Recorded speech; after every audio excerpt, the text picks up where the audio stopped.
ولی سلیمان الریحہ،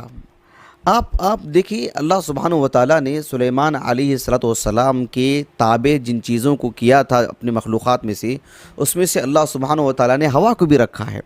ہوا الریح ایک عجیب و غریب مخلوق ہے، ایک بہت عظیم مخلوق ہے، یعنی اللہ سبحانہ و تعالیٰ کے حکم سے مطلب گاؤں گاؤں پلٹ دیتی ہے۔ اللہ سبحانہ و تعالیٰ نے اس عظیم ہوا کو سلیمان علیہ الصلوۃ والسلام کے تابع کر دیا تھا کہ آپ حکم دیتے تھے اور جہاں آپ چاہتے تھے اللہ تعالیٰ نے اتنے ان کو اختیارات عطا فرمائے تھے، وہاں جاتے اور حکم دیتے ہوا کو، پھر لوٹا کر وہ لاتی تھی۔ اس کی شکلیں کیا ہیں آگے ہم بتلائیں گے آپ کو انشاءاللہ۔ تو اللہ سبحانہ و تعالیٰ نے یعنی ہوا ان کو لے کے جاتی تھی، یعنی اس کے باوجود بھی آپ اندازہ لگائیے کہ ہوا ایسی تیزی کے ساتھ ان کو لے کے جاتی تھی جسے قرآن نے عاصفہ کہا، ولی سلیمان الریح عاصفتن، یعنی عاصفہ ایک دم ایک گویا کہ آندھی ہے، آندھی جیسے اڑا کے لے کے جاتی ہے، مطلب بڑی بڑی کشتیوں کو پلٹ دیتی ہے، لا قدر اللہ عافیت کے ساتھ رکھے، بڑی بڑی بلڈنگیں جو ہے مطلب الٹ پلٹ ہو جاتی ہیں۔ اللہ سبحانہ و تعالیٰ نے ہوا کو ان کے تابع کر دیا تھا، اس کو بھی اللہ نے عاصفہ سے تعبیر فرمایا، یعنی بالکل ایک آندھی کی طرح، لیکن ایسی بھی آندھی نہیں ہے کہ جو ہے بیٹھنے والوں کے لیے تکلیف ہو، لے کے جانے والوں کو اس کے اندر جو ہے ایک ازعاج والی بات ہو، کمی بیشی والی بات ہو، سکون اور طمانینت ختم ہو گئی ہو، ایسا نہیں، بلکہ پورے نرمی کے ساتھ اللہ تعالیٰ نے کہا وَلِسُلَيْمَانَ وَسَخَّرْنَا لَهُ الرِّيحَ تَجْرِي بِأَمْرِهِ رُخَاءً حَيْثُ أَصَابَ، بڑی نرمی کے ساتھ، بڑی آسانی کے ساتھ، یعنی تیزی بھی خوب اور پوری آسانی کے ساتھ۔ تو اللہ سبحانہ و تعالیٰ نے عجیب جو ہے مطلب نعمت سے آپ کو مالا مال فرمایا۔ تو اللہ تعالیٰ نے کہا وَلِسُلَيْمَانَ الرِّيحَ غُدُوُّهَا شَهْرٌ وَرَوَاحُهَا شَهْرٌ، غور طلب بات ہے یہ بھی، غُدُوُّهَا شَهْرٌ وَرَوَاحُهَا شَهْرٌ، غُدُوُّهَا یعنی مسیرُهَا فی الغدوہ، یعنی صبح صبح نکلتے تھے، وہ صبح صبح نکلتے تھے، من الصباح الى الزوال شہر،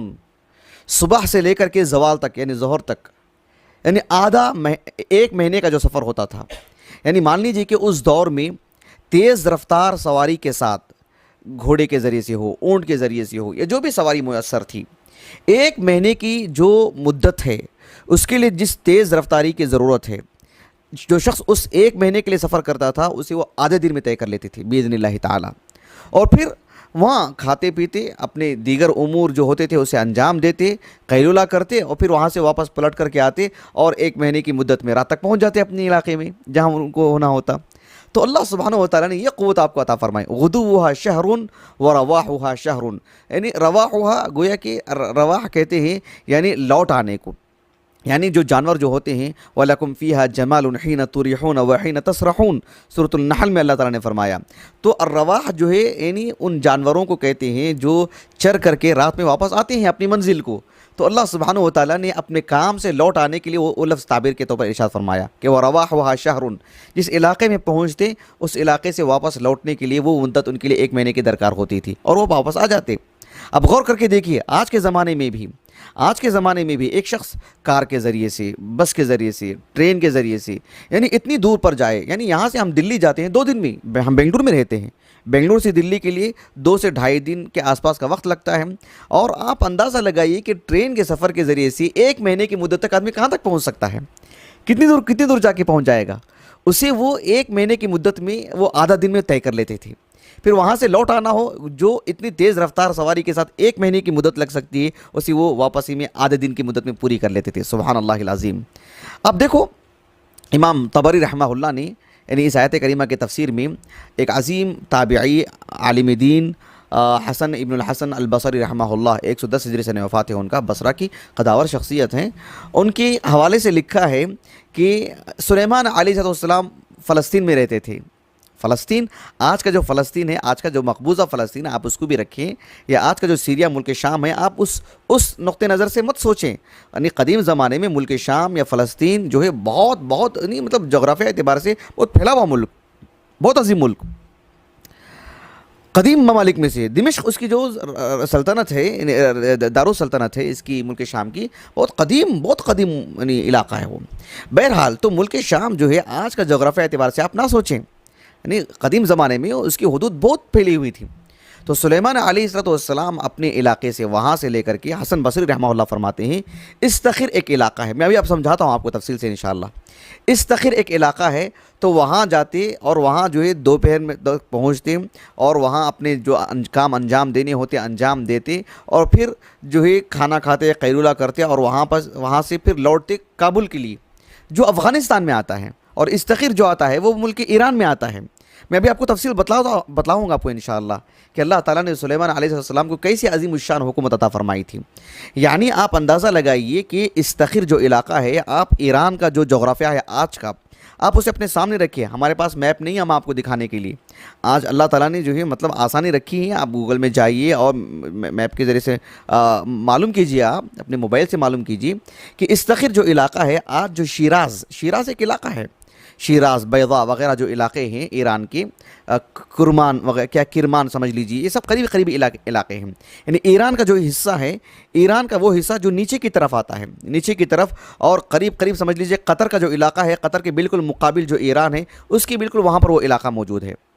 یعنی ازبہان سے بھی نیچے، میں بالکل بہت تقریب کے طور پر جو ہے قریب لانا چاہ رہا ہوں میں آپ لوگوں کو سمجھانے کے لیے۔ ایران جو قدیم زمانے میں رسول اللہ سے پہلے صلی اللہ علیہ وسلم، تو ایران میں جو حکومتیں ہوا کرتی تھیں، یعنی ساسانی حکومت جسے کہا جاتا تھا، ساسانی حکومت بہت بڑی حکومت، جسے قدیم زمانے میں یعنی عراق عجم بھی کہا جاتا تھا۔ یعنی عراق جو آج کا ہے، اس کے بعد اس طرف کا علاقہ جو ایران کا ایک بڑا علاقہ طہران کی طرف جاتا ہے، اور اوپر ہوتے ہوئے قزاقستان کی طرف جاتا ہے، اور نیچے جو بالکل شیراز کی طرف جاتا ہے۔ اب میپ اٹھا کر کے دیکھیں، وہ پورا علاقہ جو ہے ساسانی حکومت کہلاتا تھا،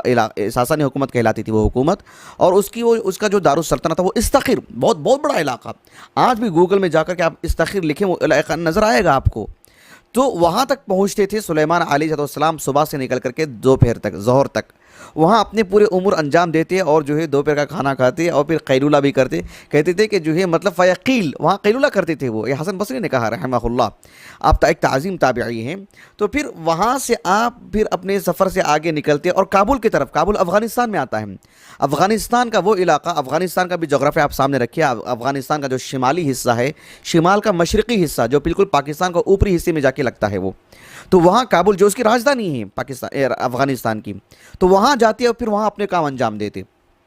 یہ قول حسن بصری کا ہے رحمہ اللہ۔ حسن بصری کا یہ قول امام طبری رحمہ اللہ نے تو اپنی سند سے نقل کیا ہے۔ حافظ ابن کثیر رحمہ اللہ نے اپنی تفسیر میں اس قول کو نقل کرنے کے بعد نیچے انہوں نے جو تعلیق چڑھائی ہے وہ بڑی تعجب خیز ہے۔ ابن کثیر رحمہ اللہ کو ہم نے پڑھا اللہ کے فضل و کرم سے، آپ جہاں دیگر علوم میں اللہ تعالیٰ نے آپ کو بہت قوت عطا فرمائی ہے، بڑا ادراک اللہ نے آپ کو عطا کیا ماشاءاللہ، ان میں سے جغرافیہ اعتبار سے حافظ ابن کثیر رحمہ اللہ کو اللہ تعالیٰ نے بہت قوی علم عطا کیا ہے۔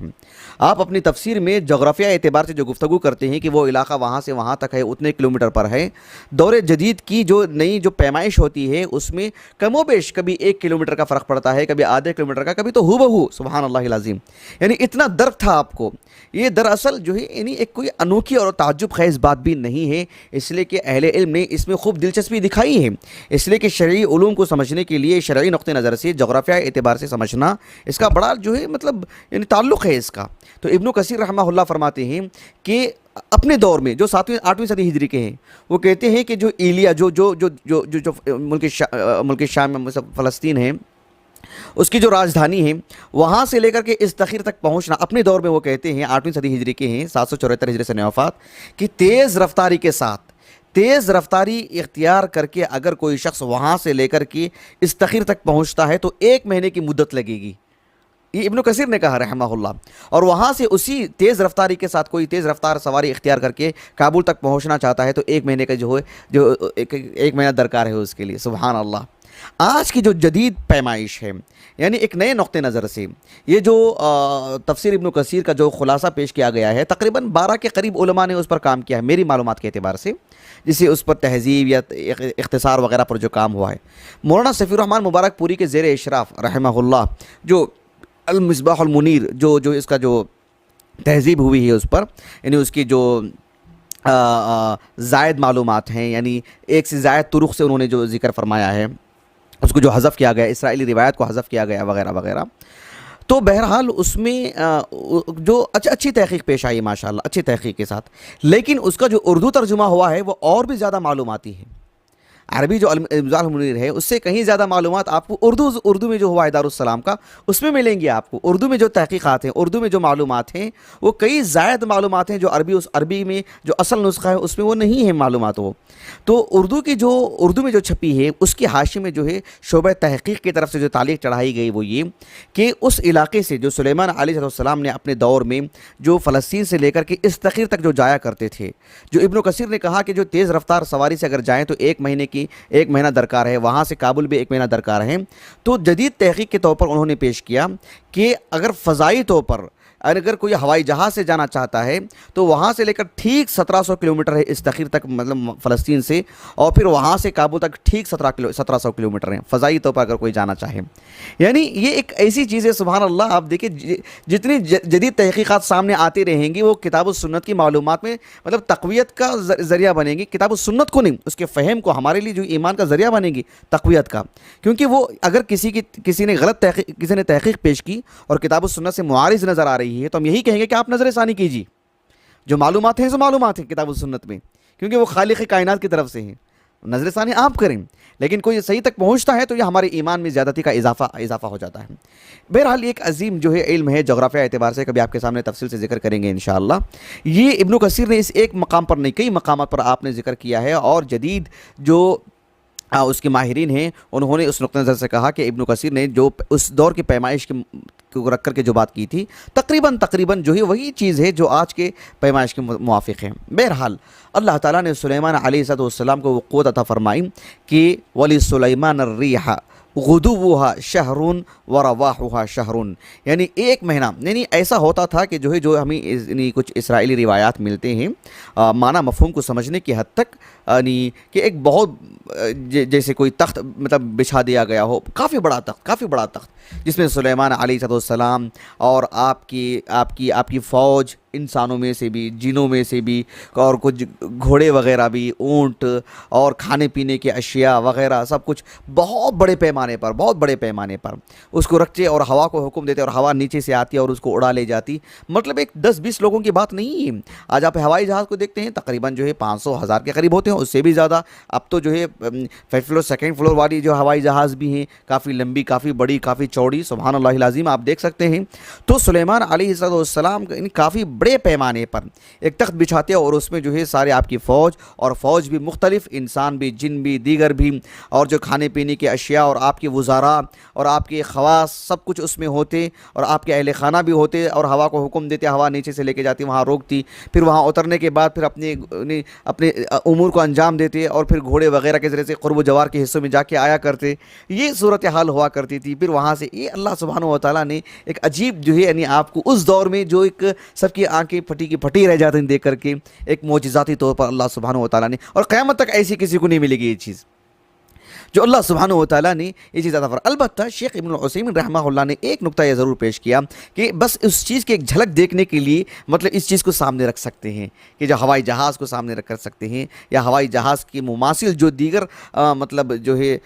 جو مواصلات کی جو ذرائع ہیں مطلب